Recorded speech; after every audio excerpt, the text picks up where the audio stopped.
Assalamu alaikum wa rahmatullahi wa barakatuh. Dear viewers and students, welcome back to our Learning Symposium on Air for the subject Commercial Correspondence. In today's lesson, we're going to learn about email business letters, addressing envelopes, and forms of business letters.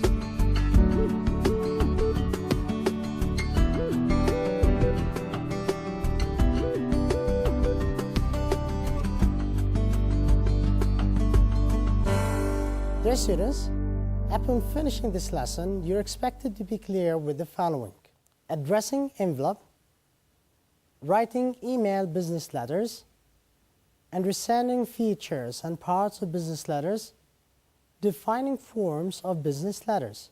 Our first part of the lesson is about addressing envelopes.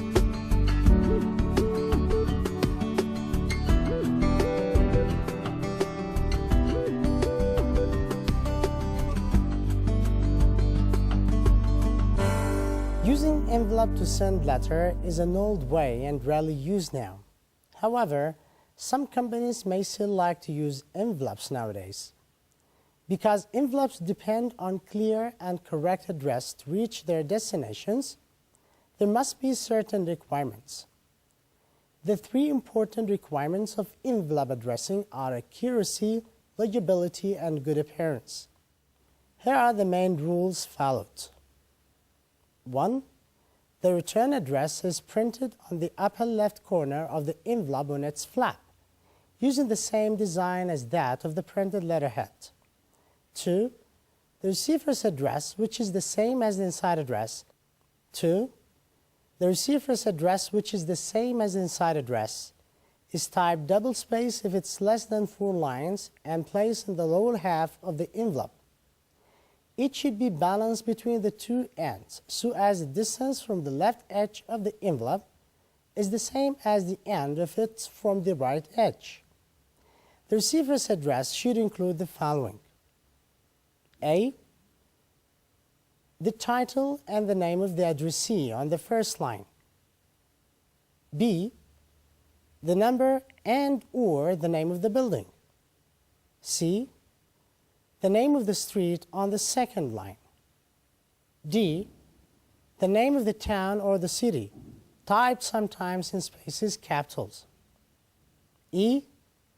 The name of the country following the next line of the letter is sent abroad.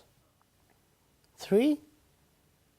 If a mailing notation is necessary, place it below the sender's address, such as registered, urgent, confidential, private, etc. You notice that these kind of notes can be put according to the situations. Another type of envelopes is known as the window envelope. The window envelope is used for many types of letter. When the letter sheet is probably folded, it's possible to read the inside address through the transparent window. These envelopes save the trouble of addressing each letter separately and make it impossible to put a letter in the wrong envelope. They are much used for monthly statements, invoices, and routine letters. Now, dear students, we move to discuss the second part of the lesson, email letters.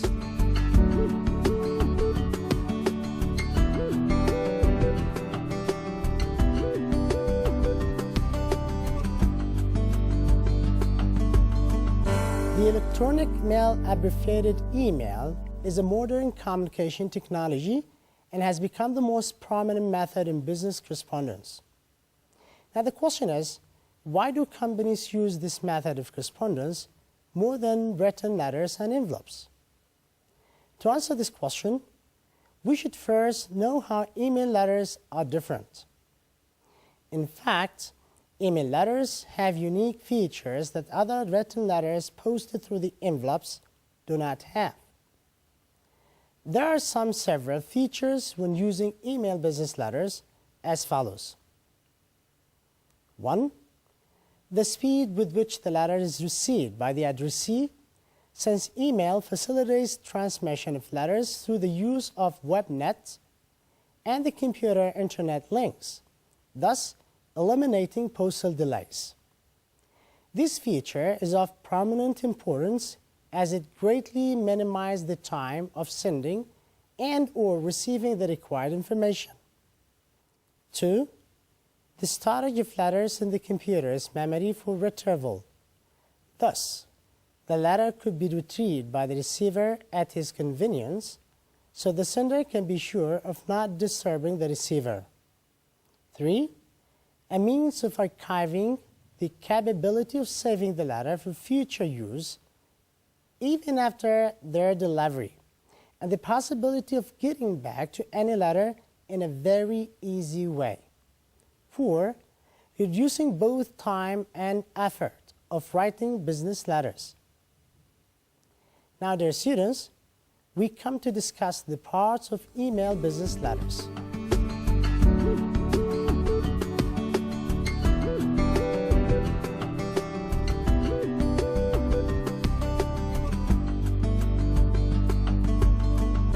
Email letters consist of the following parts. 1. Basic information.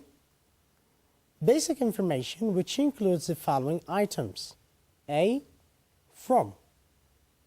This item normally encompasses the name and address of the sender, but instead of writing the full heading, the email address of the sender is replaced in this item, normally in one line. B. 2. This item is devoted to the name and address of the addressee, similar to the inside address in the ordinary letter.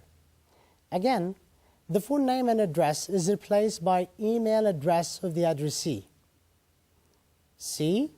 Date. This item discloses the date on which the letter is sent. D. Subject. It indicates the nature of subject matter of the letter. Although it's a secondary part, it's usually placed before the salutation of the email letter because of its importance. 2. Salutation. Salutation is the greeting to start the body with. It does not differ from that of the usual business letter sent by ordinary email, where the previously mentioned rules for writing salutations are complied with. 3. Body. It is virtually the same as writing the body of normal business letter sent by ordinary mail. 4. The complimentary clause. The complimentary clause of the email letter is similar to that of the normal business letter sent by the ordinary mail, having the same applicable rules. 5. Signature. Again, the rules relating to signature in the normal business letter are also similar to that of the email letter, except that no pen written name is required due to the technical reason. Now, our last point is about the forms of business letter.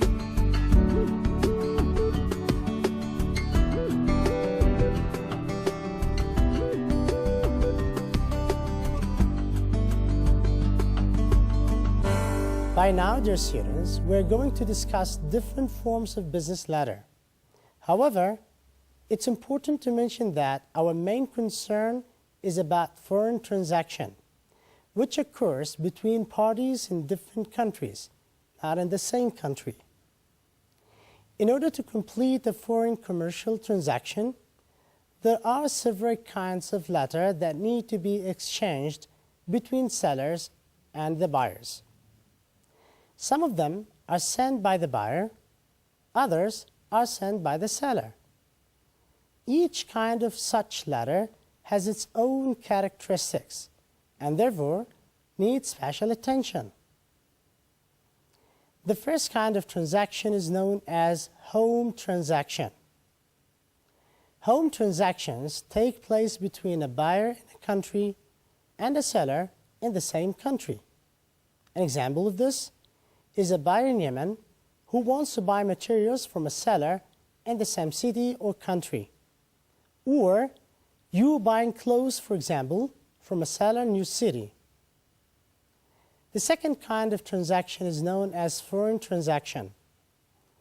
Foreign transactions take place between a buyer in a country and a seller in another country. The buyer may deal directly with the seller without any intermediary. He can also place his order through a commission agent he employs to buy the goods he requires. Foreign correspondence can be divided into two kinds. First, the importer's correspondence. This will be concerned with any kind of correspondence made by the importer to the exporter. Now, these correspondences can be either before receiving the products, through or after receiving the products from the exporter. The following are examples of correspondence made by importer. Number 1, requests for quotations and samples. 2, placing orders with foreign suppliers, either direct or through agents. 3, acknowledging shipping documents received. 4, arranging insurance, unless this has been done by the exporter as under CIF contract. 5, arranging for transport from the docks in his own country to his premises or to a warehouse. 6, sending reports and payment to the exporter. Second, the exporter's correspondence. This will be concerned with any kind of correspondence made by the exporter to the importer. This correspondence can be either before sending the product through or after shipping the product to the importer. The following are examples of correspondence made by the exporter. 1, providing quotations and samples. 2, acknowledging indents. Example, orders for goods, or more strictly, orders sent to an agent to buy goods. 3, sending inquiries to manufacturers in his own country and placing orders with them, where the exporter is acting as an agent. 4, arranging with shipping or forwarding agents for goods to be shipped. 5, arranging insurance. 6, sending shipping documents to the importer, either direct or through the bank. By this, dear students, we come to the end of the lesson. Let us recap our lesson. We discussed how to address envelopes. We also explained the differences between the ordinary letter and electronic letter, called email. Our last point was about the two forms of business correspondence, home and foreign transaction. For the next lesson, we will carry on with the forms of correspondence and also terms in foreign business correspondence. Until then, I wish you all the best. Thank you for watching us. Wassalamu alaikum wa rahmatullahi wa barakatuh.